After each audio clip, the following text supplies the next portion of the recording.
Assalamualaikum warahmatullahi wabarakatuh. Selamat siang, salam sejahtera. Kita ketemu lagi di perkuliahan pengantar manajemen di pertemuan yang keempat. Yang kita bahas adalah tentang perencanaan organisasi. Kami ingatkan sekali lagi untuk mahasiswa agar tidak lupa mengisi daftar hadir di Siakat. Kemudian tujuan dari pembelajaran ini adalah dimaksudkan agar mahasiswa mampu memahami dan menjelaskan tentang perencanaan organisasi, proses perencanaan strategiknya, analisis SWOT-nya, kemudian grand strateginya. Kita lihat satu-satu.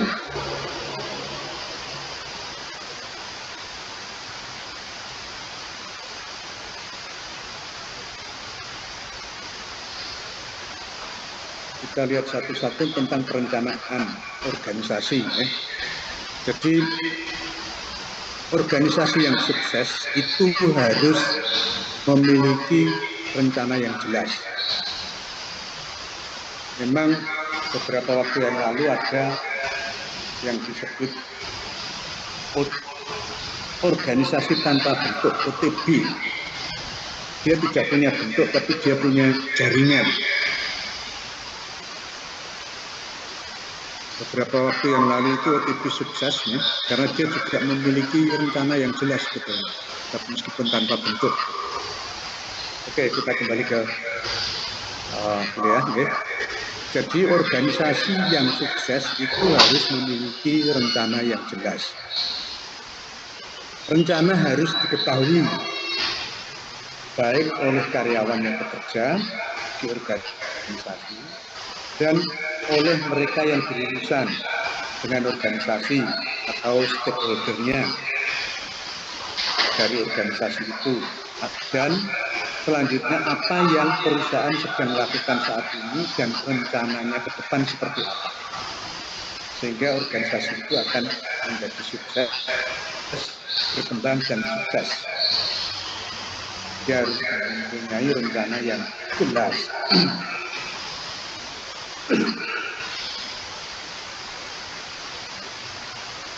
Organisasi yang punya rencana yang jelas itu mempunyai keunggulan kompetitif. Apa keunggulan kompetitif itu bagi organisasi atau perusahaan?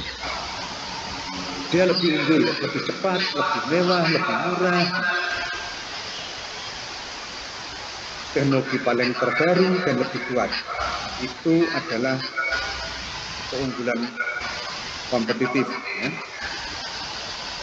Jadi keunggulan kompetitif bagi perusahaan, setiap perusahaan perlu mengetahui tentang keunggulan mereka, keunggulan kompetitif mereka. Jadi keunggulan kompetitif harus mampu menjelaskan dan menanamkan nilai bisnis kepada konsumen sehingga mampu membentuk persepsi tersendiri di mata konsumen. Punya keunggulan khusus yang tidak dipunyai oleh kompetitor yang lain atau pesaing yang lain. Keunggulan kompetitif berarti organisasi itu lebih baik daripada organisasi yang lain dalam industri atau kategori yang sama. Maka makna kata lebih baik adalah diantaranya dia bisa lebih cepat, dia lebih mewah, lebih murah, teknologinya lebih baik, lebih kuat, atau punya kekhususan sendiri yang tidak dipunyai oleh organisasi lain atau perusahaan lain. Itu keunggulan kompetitif. Oke, kita lanjut. Proses perencanaan strategik. Membuat rencana utama atau strategi besar, strategi utama, yaitu keputusan strategi organisasi. Jadi harus dibuat strategi secara umum, secara besar, secara utama, kemudian dibuat strategi operasionalnya atau strategi teknisnya ke bagian-bagiannya. Itu proses perencanaan strategi.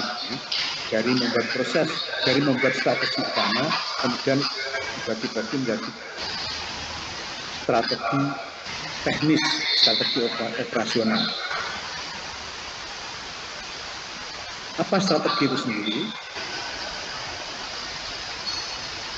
Strategi utama atau grand strategi atau strategi induk, strategi bisnis, menyediakan arahan dasar bagi tindakan-tindakan strategik.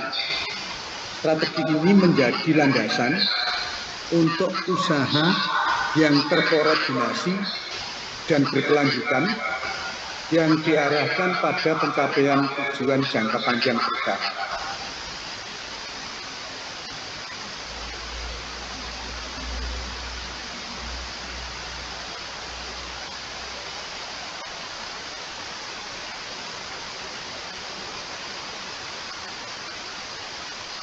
Jadi itu penyusunan strategik, strategik bisnis.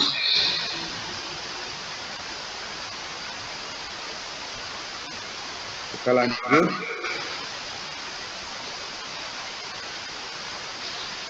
Grand strategi atau strategi bisnis, menurut Porter terdapat strategi yang dapat dipilih. Jadi suatu organisasi itu bisa memilih strategi yang mana yang akan dilakukan, akan disusun. Apakah strategi pertumbuhan atau growth, atau strategi stabil, atau penghematan. Ini dilihat dari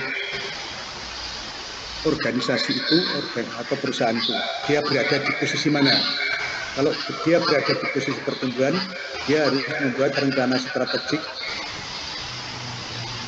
Strategi utama itu adalah ya penekanan pada pertumbuhan. Kemudian kalau organisasi itu sudah menguasai pasar, kemudian dia ingin melakukan mengendalikan pasar, dia bisa stabil di situ, dia akan memilih strategi untuk melakukan stabilitas. Tetapi kalau suatu perusahaan itu atau produk suatu perusahaan itu sudah mengalami penurunan, dia harus membuat strategi penghematan. Jadi kita lihat satu persatu. Strategi pertumbuhan perusahaan yang sering dicari adalah strategi yang dirancang untuk mencapai pertumbuhan dalam penjualan, aktiva, laba, atau kombinasi dari semuanya. Jadi ini biasanya dilakukan oleh perusahaan-perusahaan baru, oleh organisasi-organisasi baru untuk menyusun rencana. Jadi dia membuat rencana strategik yang mengarah kepada pertumbuhan. Pertumbuhan adalah strategi yang paling berpengaruh karena perusahaan selalu kepengen menjadi semakin besar. Jadi maunya tumbuh terus, tapi itu ada waktunya. Makanya strategi pertumbuhan itu yang paling utama biasanya dalam organisasi. Jadi perusahaan yang sedang tumbuh dapat menutup kesalahan dan ketidakefisienan dengan mudah. Aliran pendapatan yang terus berkembang di dalam perusahaan dapat menciptakan sumber daya yang dapat dipakai untuk menyelesaikan masalah dengan cepat.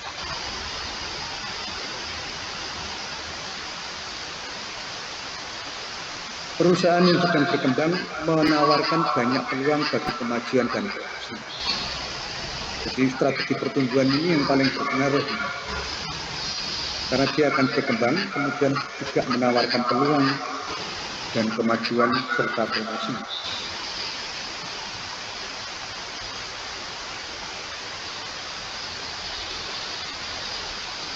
Strategi pertumbuhan tadi itu dapat ditempuh melalui keputusan-keputusan integrasi maupun disertifikasi, seperti menambah lini produk, ekspansi ke negara lain, membeli perusahaan lain. Jadi strategi pertumbuhannya adalah menambah lini produk, kayak Indofood itu hampir semua kebutuhan dapur dipenuhi. Padahal dulunya hanya mungkin mie gitu ya, tapi sekarang juga semua produk dapur dikerjakan. Kemudian ekspansi ke negara lain, seperti sudah muncul itu pemasaran ada di negara-negara lain seperti di Afrika, Malaysia, dan sebagainya. Itu strategi pertumbuhan yang ekspansi ke kemudian membeli perusahaan akuisisi seperti perusahaan Dell itu mengakuisisi HP. Sebetulnya masih banyak lagi untuk strategi pertumbuhan.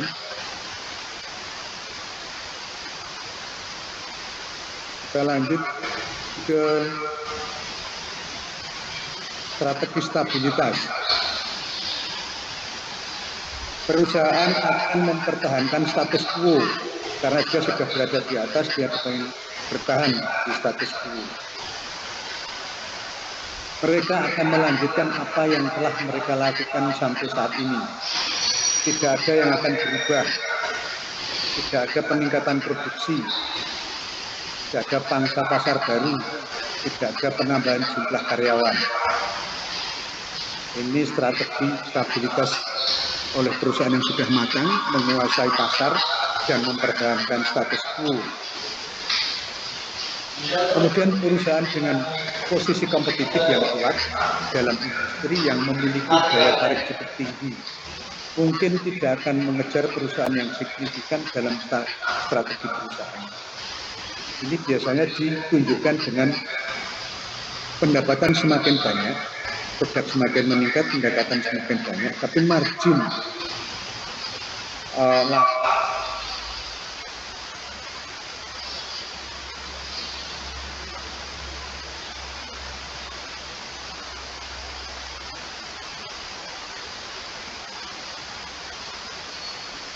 makanya dia menggunakan gas. Contoh seperti yang dilakukan oleh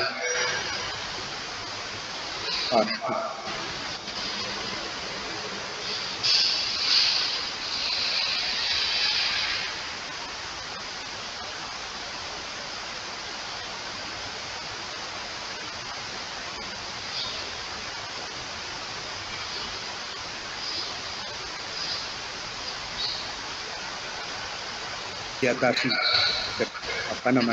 jumlah produksinya meningkat pesat, pendapatan meningkat, tapi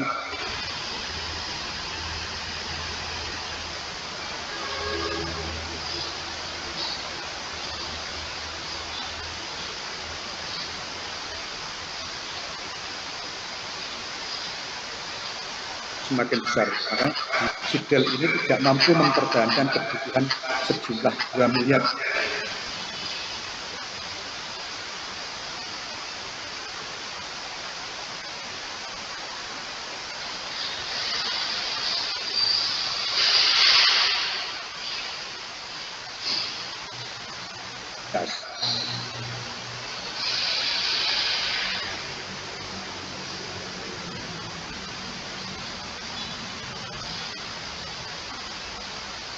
Kemudian strategi penghematan. Perusahaan akan melakukan penghematan dengan cara menjual beberapa aset, mengurangi jumlah produk yang dijual, atau keluar dari negara di mana perusahaan itu. Ini yang sering kita dengar akhir-akhir ini, beberapa tahun yang lalu ada beberapa perusahaan multi internasional yang keluar dari Indonesia dan pindah ke Vietnam. Jadi posisi kompetitif yang lemah mengakibatkan kinerja yang buruk, sehingga penjualan menurun dan laba perusahaan menjadi rugi, menjadi menurun juga. Jika ini terjadi, manajemen dapat mengikuti salah satu dari beberapa strategi pengurangan. Di antaranya adalah strategi putar, jual habis atau cuci gudang, jual habis, atau likuidasi. Contoh Teknako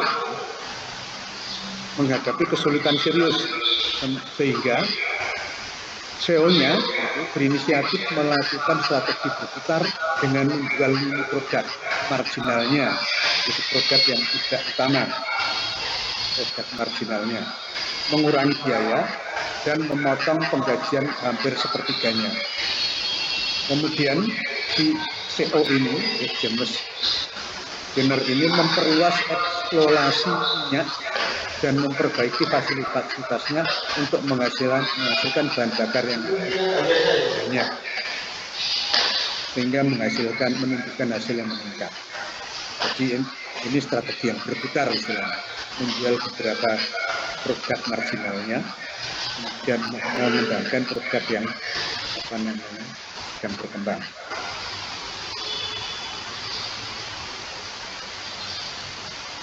Jadi ini sangat berkaitan dengan produk life cycle, ya. Jadi usia produknya itu berada di posisi mana. Kalau baru muncul berarti yang dibutuhkan adalah strategi pertumbuhan. Kalau sudah menguasai pasar dan dia pengen status quo, ya berada di posisi puncak, dia akan menggunakan strategi yang stabil. Kemudian kalau produknya sudah mulai menurun, dia akan mengalami strategi peningkatan. Ini contoh dari strategi pertumbuhan. Salah satunya adalah dengan analisa SWOT yang tadi di pertemuan kedua atau satu tadi sudah saya singgung, ya, tentang analisis SWOT adalah merupakan teknik atau metode perencanaan strategi organisasi yang bertujuan untuk mengevaluasi ada kekuatan, strength, ada kelemahan, ada opportunity, ada kesempatan, ada hambatan. Ya. Yang kekuatan dan kelemahan adalah itu faktor internal, kesempatan dan peluang, ya, dan hambatan itu adalah faktor eksternal. Jadi analisis SWOT ini banyak dipakai baik organisasi laba maupun organisasi nirlaba.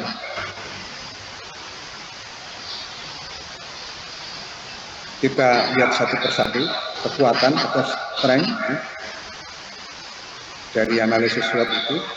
Analisa ini menyoroti unsur-unsur kekuatan yang dimiliki oleh perusahaan yang bisa memberikan pengaruh positif. Jadi kekuatan atau unsur-unsur kekuatan yang dimiliki oleh perusahaan yang memberikan pengaruh positif. Perusahaan atau organisasi bisa menganalisis apa saja kelebihan perusahaan, keunggulan yang dimiliki, serta keunikan perusahaan yang membedakan dengan perusahaan yang lain. Itu adalah kekuatan dari perusahaan itu. Contoh, jaringan pemasaran yang luas, teknologi terbaru, pengalaman produksi, selalu mampu memenuhi kebutuhan konsumen.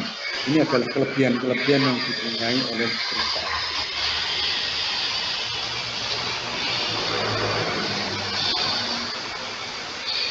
Kemudian kelemahan, ini faktor internal, ya. Ada dua tadi, kelemahan dan kekuatan. Ini yang kelemahannya.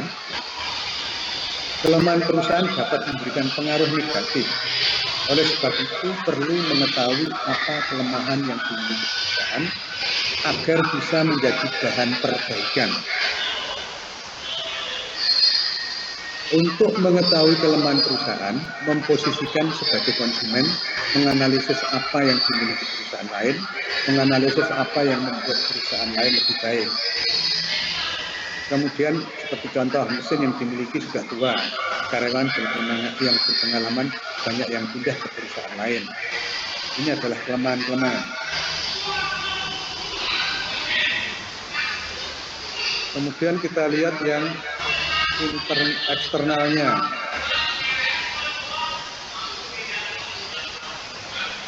Ini kelemahan, ini masih kelemahan.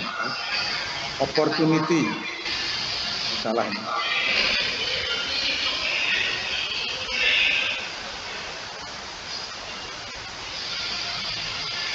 Peluang, opportunity.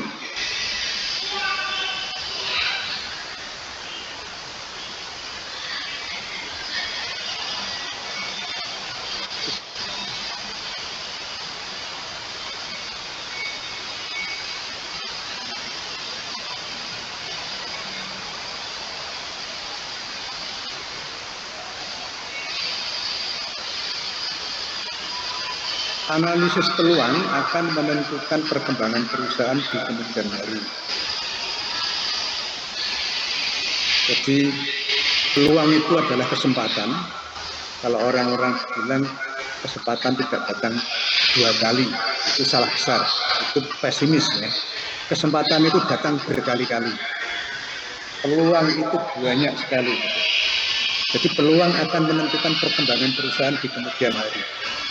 Perusahaan harus melihat peluang apa saja yang ada dan perkembangan tren apa yang sejalan dengan perusahaannya yang bisa membantu perusahaan lebih berkembang. Seperti sekarang ini, ya, contoh meningkatnya jumlah penggemar sepeda, banyak klub sepeda, tradisi membelikan hadiah sepeda. Ini adalah peluang, ya. Peluang. Sehingga kesempatan itu tidak pernah ada habisnya, selalu ada kesempatan. Jadi jangan berpatok pada kesempatan tidak datang 2 kali, tetapi justru datang berkali-kali.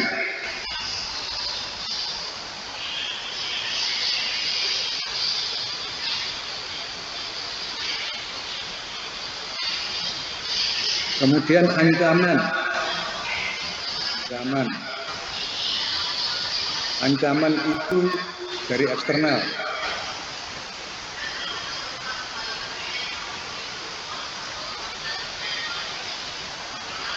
Analisis ancaman mencakup hal-hal apa saja yang mungkin dihadapi perusahaan yang dapat menghambat perkembangan perusahaan.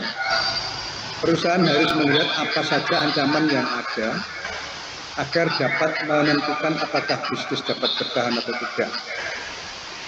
Contoh-contoh ancaman, misalnya pemasar sepeda motor semakin agresif, banyak perusahaan pesaing dengan harga yang murah.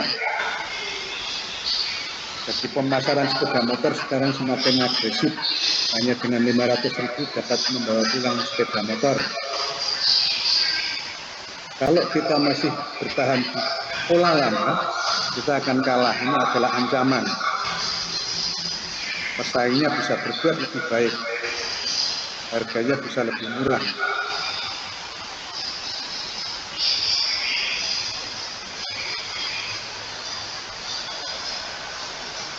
Pelaksanaan analisis SWOT tadi, ya, semuanya diidentifikasi, baik kekuatan, kelemahan, peluang, dan ancaman.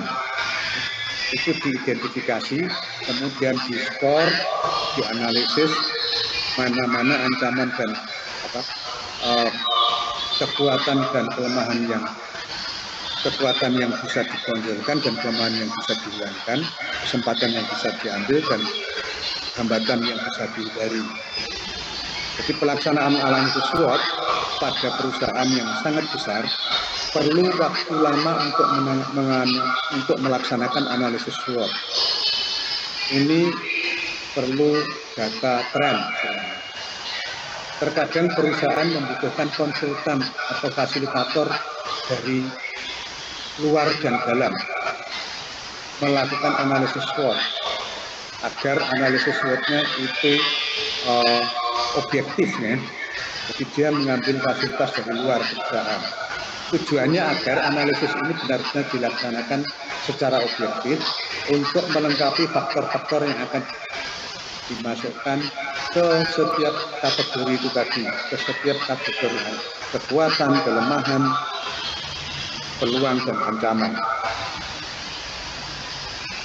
Itu pelaksanaan analisis SWOT. Nah, kaitan antara analisis SWOT dan grand strategi itu akan dijadikan satu wadah. Jadi grand strategi disusun akan lebih baik kalau menggunakan dasar analisa SWOT. Ya. Bila analisa SWOT dilakukan dengan benar, strategi dan analisis SWOT dapat membentuk paket yang bagus, karena pada analisis SWOT mengidentifikasi faktor secara sistemik untuk merumuskan strategi perusahaan.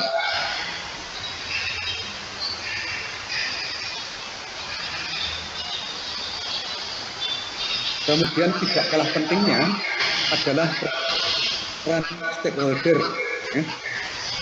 Konsep penting dalam menyusun perencanaan strategik organisasi adalah dengan menentukan kelompok pemangku kepentingan atau stakeholder yang berpengaruh di dalam organisasi atau perusahaan. Setelah kelompok pemangku kepentingan ditentukan, maka organisasi dapat mengetahui bagaimana para stakeholder dapat menggunakan pengaruhnya dan seberapa penting memberikan dampak kepada organisasi. Ini peran stakeholder.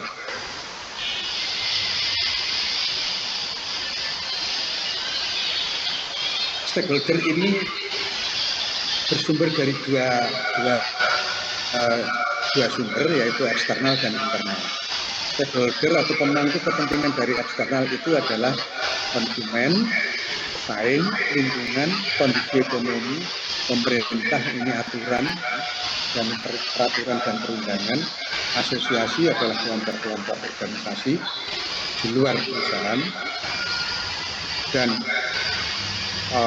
yang internal, pemangku kepentingan yang internal adalah karyawan, serikat pekerja di dalam organisasi, struktur organisasi itu sendiri, dan pemegang saham atau pemilik. Ini para pemangku kepentingan, para stakeholder di dalam satu organisasi.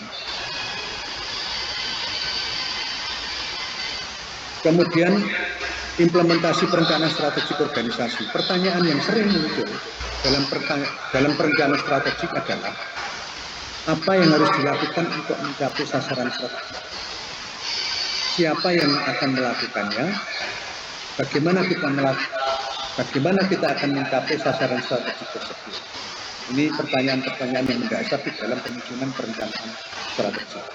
Perusahaan mulai mengembangkan rencana aksi spesifik dalam rangka mencapai sasaran strategik yang ditetapkan, seperti menyusun struktur organisasi, kepegawaian, dan pendanaan dan lain-lain.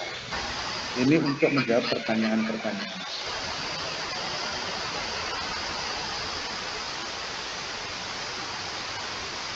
Contoh implementasi perencanaan strategik. Jadi pertanyaan tadi adalah muncul pertanyaan yang sering muncul, apa, siapa, dan bagaimana. Maka di sini akan kita lihat apa implementasi perencanaan strategik. Mengembangkan produk baru apa, yang seperti apa. Kemudian tujuan spesifiknya mengembangkan sebuah produk baru dalam jangka waktu 6 bulan ke depan. Nah, ini yang akan dilakukan. Apa yang kita lakukan? Akan kita lakukan. Nah, ini disusun perencanaan strategik. Jadi membuat apa? Dan produk apa? Dan bagaimana membuatnya? Kemudian siapa?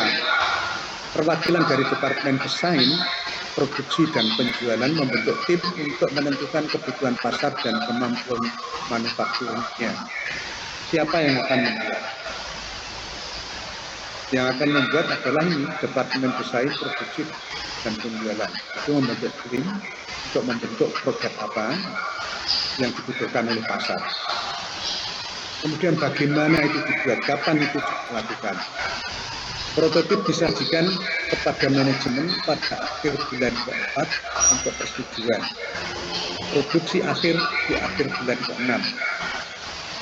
Jadi kapan, apa, siapa, dan bagaimana itu kapan itu dilakukan. Itu implementasi perencanaan strategi. Kemudian terakhir kita simpulkan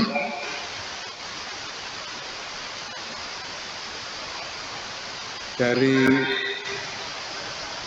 penjelasan tentang perencanaan strategik ini, kita simpulkan bahwa manajemen memiliki 4 fungsi: perencanaan, pengorganisasian, pengarahan, dan pengendalian. Peran manajemen dikualifikasikan menjadi 3.